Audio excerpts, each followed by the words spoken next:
Hello friends, स्वागत है आपका दुर्गेश एकेडमी पर।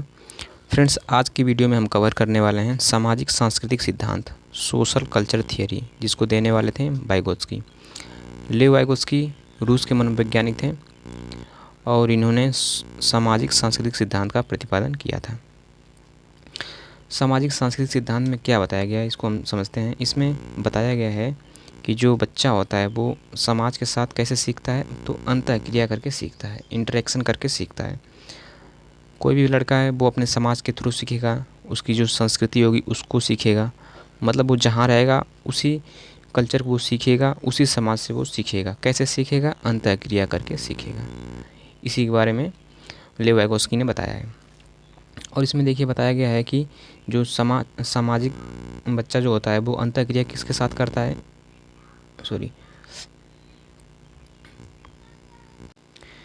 इसमें लेव वाइगोत्स्की ने क्या बताया था कि जो सामाजिक अंतःक्रिया होती है उसके बाद क्या होता है, विकास होता है। यानी बच्चा पहले समाज में क्या करेगा, इंटरेक्ट करेगा, उससे संबंध बनाएगा, इसके बाद उसका फिर विकास होगा। वाइगोत्स्की का ये कहना था। लेकिन जो जीन पियाजे थे उनका मानना था कि पहले विकास होगा फिर अधिगम होगा। वो क्या कहते थे, जीन पियाजे, पहले विकास होगा बच्चा का, इसके बाद फिर वो समाज के साथ सीखेगा, लर्निंग करेगा, अधिगम करेगा। ठीक है, इस बात को आप ध्यान रखिएगा। लेव वाइगोत्स्की के दो महत्वपूर्ण कॉन्सेप्ट हैं। पहला जो ZPD है, जिसको बोला जाता है समीपस्थ विकास का क्षेत्र या निकट विकास का क्षेत्र, जोन प्रोक्सिमल डेवलपमेंट जिसको बोला जाता है। देखिए इसको समझते हैं क्या होता है ZPD जिसको बोला जाता है। जैसे मान लीजिए आपका स्कोर, आप CTET में स्कोर ला रहे हैं 80, ठीक है, 80 प्लस आपका स्कोर आ रहा है।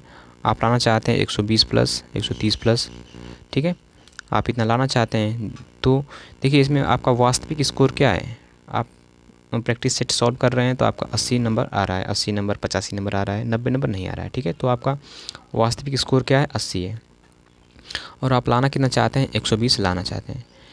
तो जो आपका वास्तविक विकास है और जो आपका संभावित विकास है, इसमें अंतर जो होता है उसी को बोला जाता है ZPD। आपका वास्तविक विकास कितना है, 80, संभावित विकास कितना लाना चाहते हैं, 120 प्लस लाना चाहते हैं। तो इसका जो अंतर है उसी को हम क्या बोलते हैं, ZPD, यानी कि जोन प्रोक्सिमल डेवलपमेंट।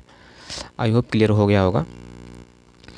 अगला देखिए पार्ट क्या होता है, यानी कि ढांचा या फिर स्कैफोल्डिंग। स्कैफोल्डिंग, मान लीजिए आपका स्कोर 90 नहीं आ रहा है, ठीक है, 80 और 90 के बीच में आ रहा है, आपका कुछ नंबर से रह जा रहा है। तो मैं आपको क्या करूँगा, एक टेम्परेरी हेल्प दूंगा, एक टेम्परेरी गाइडेंस दूंगा, जिससे आपका स्कोर 120 प्लस हो जाए, अच्छे स्कोर आ जाएँ। तो मैं आपको क्या कर रहा हूँ, एक टेम्परेरी हेल्प दे रहा हूँ, ठीक है, जिससे आपके नंबर में बढ़ोतरी हो रही है। तो क्या हो गया, एक प्रकार का उसी को ढांचा बोलते हैं या पार्ट बोलते हैं, फिर स्कैफोल्डिंग बोलते हैं।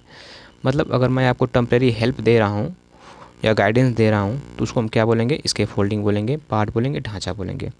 और जो पार्ट या ढांचा होता है किसके थ्रू मिलता है, तो MKO, मतलब कि मोर नॉलेजेबल अदर, यानी कि जो आपसे थोड़े ज्ञानी लोग हैं, जैसे मान लीजिए आपके टीचर हैं, आपके माता पिता हैं, आपके फ्रेंड्स हैं, इनसे आप क्या कर सकते हैं, स्कैफोल्डिंग ले सकते हैं। ठीक है, और इसमें देखिए भाषा पर इनके विचार क्या थे। तो वाइगोत्स्की क्या कहते थे कि वाइगोत्स्की के अनुसार भाषा और चिंतन शुरू में अलग अलग होते हैं लेकिन बाद में एक साथ हो जाते हैं। वाइगोत्स्की क्या मानते थे कि भाषा और चिंतन शुरू से जो वाइगोत्स्की थे इनके अनुसार क्या था कि भाषा और चिंतन शुरू में अलग अलग होते हैं लेकिन बाद में क्या होता है, एक साथ हो जाते हैं। आगे देखिए वाइगोत्स्की ने कहा था कि पहले भाषा आती है फिर क्या होता है, विचार आता है। वही बात जो मैं आपको पहले बताया हूँ, पहले क्या आती है, पहले भाषा आती है, यानी कि वो समाज के साथ इंटरेक्ट करेगा, इसके बाद फिर वो विचार करेगा। ठीक है, देखिए एक इसमें और टर्म है जिसको बोलते हैं निजी भाषण या आंतरिक भाषा या फिर प्राइवेट स्पीच। बहुत पूछा जाता है प्राइवेट स्पीच क्या होता है। तो देखिए इसमें क्या होता है कि मान लीजिए कोई बच्चा है वो खुद से बात कर रहा है, ठीक है, जैसे मान लीजिए एक क्वेश्चन था, सीटेट में पूछा गया था कि कोई लड़की है जो अलमारी में कपड़े तह कर रही है और खुद से बात कर रही है, तो वो किसके अंतर्गत आएगा, तो प्राइवेट स्पीच के अंदर आएगा। ठीक है, इसमें बच्चा अपने ही कार्यों को निर्देश देने के लिए भाषा का उपयोग करता है। जैसे मान लीजिए वो खुद अकेले चल रहा है, कहीं जा रहा है, अपने आप ही अपने मन से बात कर रहा है कि मैं ये करूँगा, मैं वहाँ जाऊँगा, मैं ये सामान लूँगा, मुझे ऐसे ऐसे काम करना है। तो क्या है, प्राइवेट स्पीच है, निजी भाषण है। आई होप आपको क्लियर हो गए होंगे।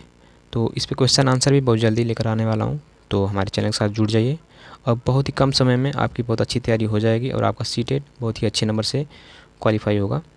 और यह सिर्फ सी टेट के लिए ही नहीं है, यूपी टेट, सुपर टेट और जो बिहार का सुपर टेट है उसमें भी पूरी तरह से काम करेगा। सो हमारे साथ बने रहिए। Thank you.